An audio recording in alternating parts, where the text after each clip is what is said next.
Hormonal health. Welcome to Your Health, Your Choice. Hey everybody, it's Dr. David. We're going to be talking in honor of Women's Health Month. We're going to be talking about a bunch of things related to hormones and in particular to women's hormones. I'm so happy today to have Dr. Cathy Nutting, who is a member of our practice at Holistic Pediatrics. I'm going to give you a quick about her bio. It's very impressive. This isn't even everything here, but I'm going to make sure I have this right. So she's a certified family nurse practitioner. She's a board certified health practitioner in anti-aging, regenerative, and functional medicine. She holds a master's of medical science, nutrition and metabolic medicine, and a doctorate of nursing practice from the University of South Florida. She's a fellow of nutritional and metabolic medicine. Hi, Cathy. How are you doing? Hi, Dr. David. Good to see you. It's good Welcome, to see you. Yeah, everybody I out was there. thinking. Yeah, welcome, welcome. And I was thinking, when was it that you joined us? How long I ago? think it's about almost 7 years now we've been Yeah, working it's it together. it's Yeah. it's been a while. It's been a hmm while, and if anybody's ever been around Kathy and I in the same room, we're pretty goofy, and maybe some yeah, of that will come off today. Although we are going to be talking about some serious things, so sure. we're actually doing a three-part series. This is something a little different than we did because there's so much to talk about in this. We wanted to make sure that we're getting all of the information out there. So the first thing that we're going to be doing is we're really going to just first talk about understanding the different terms and concepts related to to hormonal health. So first of all, Kathy, why don't you share with us first of all a little bit about the different types of hormones that we're going to be talking about? Yeah, so we're primarily going to be talking about sex hormones, but as you know, there's lots of different other kinds of hormones, such as adrenal hormones and thyroid hormones, and all of those kind of work together. And we'll be getting into that a little bit later. But what we're going to primarily focus on today is sex hormones, so estrogen, progesterone, testosterone, and kind of the differences in the terminology that people use and the different terms and types of hormones that people use that is sometimes confusing, sometimes accurate, sometimes not so accurate. Yeah, absolutely. And I mean, I know that I've gotten confused. So, as people know that, although I'm a pediatrician, I do a lot Mhm. of more work with hormonal health than a lot of people. But then once the things get to a certain level, especially when it comes to female hormones, that's when I get to come knocking and say, Kathy, can you help us out? So Yep. you're gonna get some of this wisdom today, everybody. So welcome to Yeah. that. Yeah. Thank Um, you. so one of the confusing things, first of all, is that some of the differentiates the terminology that's being used. Okay, and one of the things that you'll hear about, and we can get confused about, was the term natural compared to synthetic hormones. So, can you Exactly. share Yeah. us a little bit about that? Yeah, so I think a lot of people, when they think natural, they're really talking about what is more specifically bioidentical. And when people are talking about synthetic, they think commercial prescriptions. But synthetic really just means man made, right? So, and natural just means coming from a natural source. But we use natural things like thyroid that come from animals and then we use bioidentical things that are man-made like synthroid and liothyronine, those kind of things. But in regards to hormones, there's bioidentical and non-bioidentical hormones, and there is advantages of bioidentical over non-bioidentical in regards to hormones. Right. And so, for those who don't know, a bioidentical hormone means that the hormone, and again, whether it's natural or synthetic, the thing is that it's the exact molecule that the human body interacts with, that our receptors interact with. Right, Whereas that's non-bioidentical, exactly right, and non-bioidentical means that there is some change to it, that it is not the exact correct. same thing. And again, Exactly. what in that into the difference of natural versus non-natural or synthetic, that's not what there. Some people use those terms Right. incorrectly as a Right. differentiation, but that's not what it means. It just means, is it Yeah. exactly the way we have it, or is it not exactly the way we have it? Yeah. And we usually know what they mean, but that's where a lot of miscommunication can happen. And the same in kind of even in the literature, the research, it's, misquoted kind of in those terms that are not really accurate. Yeah. Yeah, so that's one of the things that's important for people to kind of know about, and that also, that, like you said, bioidentical is available in compounded and commercial. So a lot of people think that only you can only get bioidentical hormones in commercial formulations, and that's not true. Correct? Yeah. That's true. That's true. That's is one of the differentiations that people just don't quite get. So, you know, one of the areas that I certainly have had a lot more experience, especially relative to these two, are when it comes to thyroid. Okay, so Yeah. I'm gonna talk a little bit about those thyroid options, but then we're gonna come into the sex hormones ones where I'm gonna give you the floor for that. Okay. Sure. So, yeah. So, most people, when they think of thyroid, well, most people who don't interact with people like Cathy and I, Hmm. when they hear about about thyroid hormones, you would think that there was only one single thing, which is synthroid, which is called levothyroxine.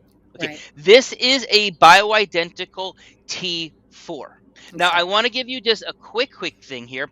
The thyroid is stimulated by TSH, thyroid stimulating hormone made by the pituitary. It stimulates the production of T4, and then T4 then can be is supposed to be converted into T3, and free T3 is the active form. But you'll also hear us talk a lot about reverse T3, which is like a Hmm. dummy form that blocks that and can make, Hmm. but still the brain thinks that there's enough thyroid hormone because it's still a thyroid hormone. So there's Yes. the feedback loops, which we'll get into a little bit more also, is something Mhm. that's really important here. But a person who takes Synthroid, they're just taking T4, and then it's up to the body's whim as to which direction is it going to turn into the dummy reverse T3 or the free T3. So that's one of those things. And then the other thing that we'll hear about is liothyronine. That's the T3. That's what hits that receptor directly. And then you'll also hear about what's called desiccated thyroid hormone, Mhm. which is most commonly known as, oh, you'll hear of as armor thyroid, oh, Armor. but there's different Mhm. ones. And these are typically NP. derived from animals, pigs, etc. But they're not bioidentical because they're slightly different, although they are Mhm. natural, and then Right. they both exist in the same product. So there, Exactly. so yeah, and we could certainly talk for another Yeah. hour just on Right. thyroid hormone, And back but we're to not. Yeah, and back But to yeah, hormones, estrogen dominance is one of the things that blocks thyroid conversion, right? So when we have an imbalance between estrogen and progesterone, that's one of the things that causes, T3 to go to reverse, or T4 to go to reverse T3 instead of T3 that's active, right? So that's right. another reason, kind of how they're interrelated. There's many reasons, but that's one of them. Um, Yeah. yeah. And then, in relationship to progesterone, we have bioidentical progesterone in compounded forms, and we have it in commercial forms. So prometrium, or just generic kind of progesterone, is bioidentical, but progestins, like in Provera, or the progesterone that's in birth control pills, that's non-bioidentical progesterone. So that's what we're talking about when we talk about the sex hormone progesterone, as far as bioidentical versus non-bioidentical. And like estrogen examples of bioidentical are compounded versions, or estradiol patches, or even oral estradiol. And Premarin, or conjugated estrogen, is a non-bioidentical type of hormone from Right. estrogen. Hmm. Exactly.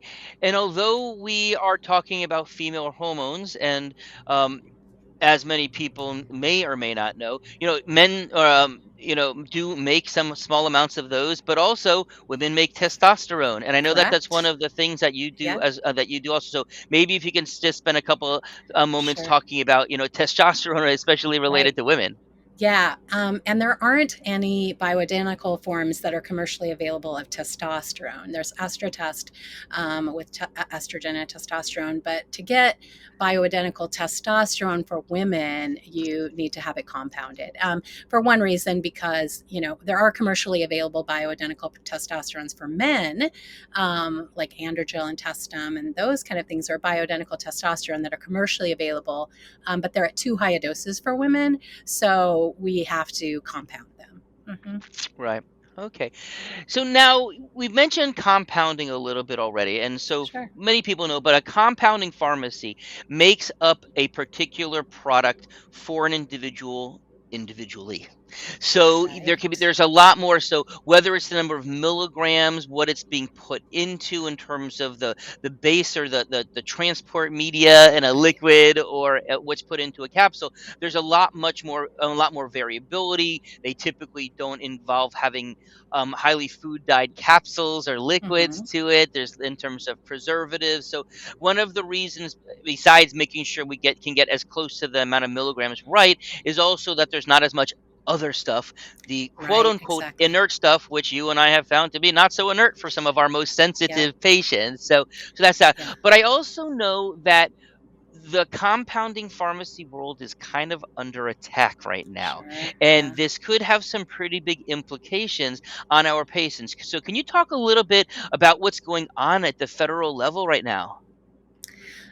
Yeah, I mean, there's a lot of push to kind of get rid of compounding pharmacies because of, they feel like they're not regulated as well. A lot of people feel like they're not necessary because there's commercial options.